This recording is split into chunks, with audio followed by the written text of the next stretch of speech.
Day one of the test went well. We're going to do the three problems that apparently got cut off from yesterday's video, so numbers 8, 9, and 10 really quickly. Let's start with number 8. Alright. Let's see here. Okay, start with number 8. What am I trying to prove? I'm trying to prove that triangle ABE is an isosceles triangle. Okay, so that's triangle ABE. And there's my given, so it tells me that I have that AD is congruent to BC, and then it tells me that angle DAB is congruent to angle CBA. Alright, now again, we have overlapping triangles here, so because I have overlapping triangles, I am going to draw them out. So here I'm going to draw a triangle DAB as best I can, so there's DAB. And then over here I'm going to draw a triangle CBA. I have CBA. So those are my overlapping triangles. And now, like I did in the last overlapping triangle problem, I'm going to mark what I marked on this original image. I'm going to mark it on my overlapping triangle images as well. So AD is congruent to BC, and DAB, that's this angle, is congruent to CBA. That would be this angle. So after you write the given, alright, we have to take a look at what else we know. Well, again, every time we have overlapping triangles, that usually means they share a side. So in this case, they share side AB. So I can write AB is congruent to AB by the reflexive property. Okay, so now if you look at the two overlapping triangles, it looks like I have side angle side, side angle side. So I can actually now state that my two overlapping triangles are congruent. So I'm going to say triangle DAB is congruent to triangle CBA by side angle side. Now, why would I do that? Why would I prove that two triangles are congruent by side angle side when the triangle I want to prove is isosceles isn't really a part of those two triangles? Well, what I need to do now is think, if I want to prove this triangle is isosceles, triangle AEB, what do I need to know? And this is the part that a lot of people miss. So I'm going to quickly outline my overlapping triangles here as best I can. So there's triangle DBA, and here's triangle CAB, and I just proved those two triangles congruent. So because of that, do you see how I can actually say that angle CAB is congruent to angle CBA by CPCTC? This angle here, angle CAB, corresponds with this angle in my overlapping triangle, and this angle, angle DBA, corresponds to this angle in my overlapping triangle. So you can see that these two angles are congruent by CPCTC. So I'm going to write that down as my next step. Angle DBA is congruent to angle CBA by CPCTC. Whoops, forgot the C. Alright, so now what do I have? Why did I do that? Well, if I want to prove that this triangle is isosceles, I have to prove that there's two congruent legs.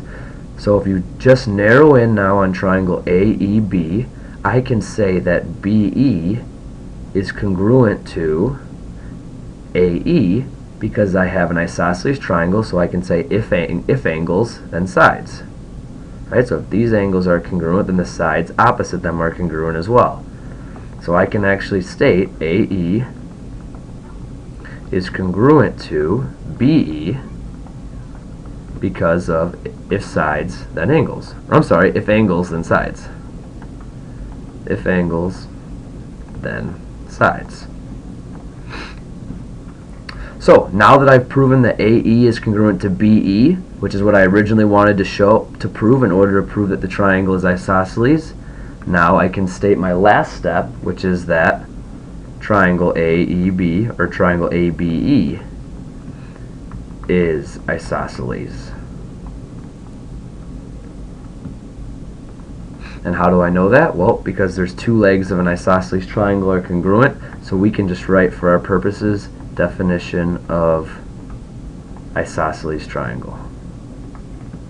I don't think I spelled isosceles right. Oh well, we'll live with it. Isosceles triangle. Okay? Questions on that one? Nope. No questions? Alright. I must be a pretty good teacher. Alright, here we go. Next one then.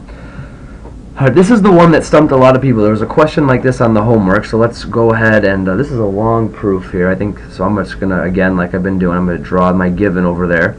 So it tells me that angle 1 is congruent to angle 2. So let's go ahead and mark that. And it tells me I have a circle P. So what do I do now? Well, again, I have a circle, and it looks like there's some parts of the circle that are missing. So let's go ahead and draw those in. PW and PX. So once you do that, that has to actually be a step in your proof. So I'm going to put in there, draw PX and PW. Okay, don't forget to put that step in your proof.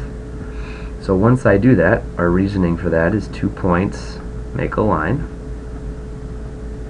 Okay, but that's an important step. You can't just draw the lines and forget to put it in your proof. So I'm going to write 2 points make a line. Now, once you do that, once you say that 2 points make a line, you draw those in, your next step should be, well, I just drew in, or you should be thinking, I just drew in 2 radii of a circle. So those radii have to be congruent to each other.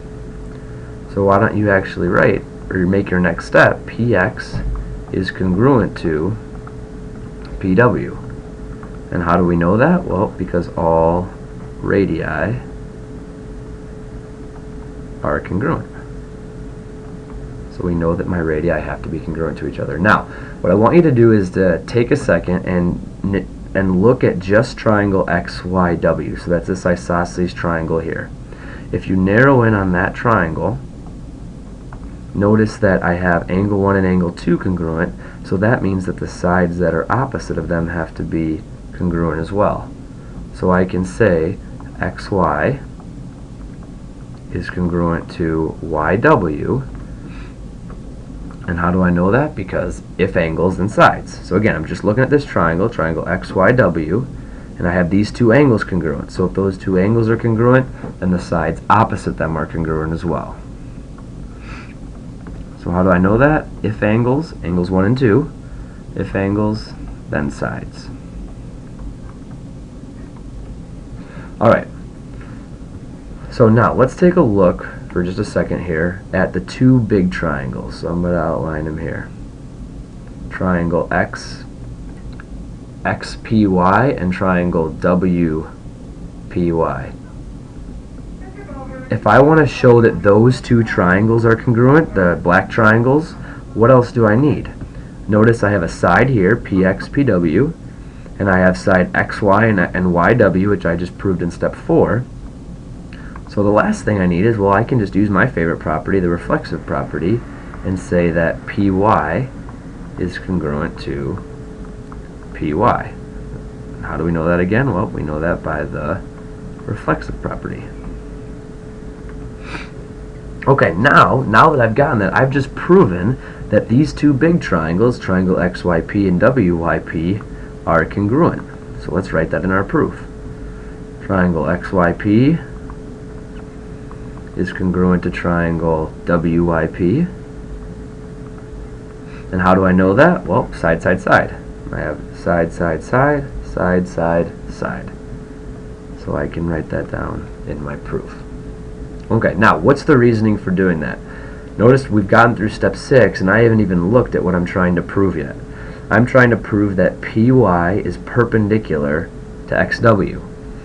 Well, remember, in order to do that, we need to show 2 things. If I want to show that PY is perpendicular to XW, I need to show that angle XZY and angle WZY are 2 things. I need to show that they're supplementary, and I need to show that they're congruent. If I do that, then I can say that PY is perpendicular to WX.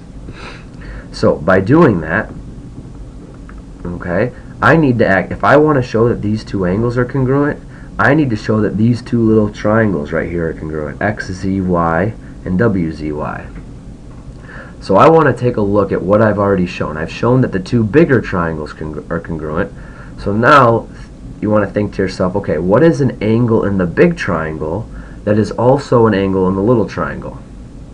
Okay, well, if you think about it, this angle right here, angle XYZ and angle WYZ, these two angles are angles in both of your triangles, or are in the bigger triangle and the smaller triangle. So I can say angle XYZ is congruent to angle WYZ by CPCTC. And doing that is going to help me show that these two small triangles are congruent, because now I can say that triangle XZY is congruent to triangle WZY by angle side angle, angle side angle. So because I proved this triangle congruent, that's what we call it a detour proof, that helped me prove the smaller triangle congruent. So now I can say that the two smaller triangles are congruent by angle side angle. So that helps me because now I can check this one off my list, and I can say that angle XZY and angle WZY are congruent by CPCTC. So angle XZY is congruent to angle WZY by CPCTC. So that checks that one off, but now I still need to say that they're supplementary. And I can do that. I could have actually done this a lot earlier if I wanted to, but I know they're supplementary because they form that straight line. So I can say angle XZY is supplementary to angle WZY. And how do I know that? Well, you could have a couple answers here. I like the one if linear pair then supplementary, but you could also have said if two angles add to a straight angle, then they're supplementary. So I'm just going to write if linear pair then supplementary. So now that I've proven that these two angles here are both congruent, like I did in step 9, and supplementary, like I did in step 10, I can now say that those two segments are perpendicular. So I'm going to say that segment PY is perpendicular to segment WX. Alright, and how do I know that? Because I know that they are perpendicular, or that they are supplementary and congruent. So I'm going to say if angles, I'm going to do a lot of abbreviating here so don't run into the next proof. If angles are supplementary and congruent, then the segments, I'm not going to write segments, but you should, then segments are congruent. Okay, so that's that proof. I know that's kind of a long one, but you did see it twice on the homework and now here on the review, so be ready for that on the test. Any questions on that one? Alright, well, I guess we'll move on to the next one. Last one we're going to do today, again, another overlapping triangle problem, so we know kind of where we're going to start. I got my given here. I'm going to draw out my overlapping triangles here. So I have triangle WXY, and then I also have triangle ZYX. So let's label those there, ZYX. So I have my given, so let's go ahead and label what we know. We know WXY is congruent to ZYX. So let's label that in both our other drawing and the original image. And then we know that WX is congruent to ZY. Okay. So, kind of like we started off our proof in number 8, if you notice, these two overlapping triangles, they share side XY. So let's start by saying that. So let's say that XY is congruent to XY.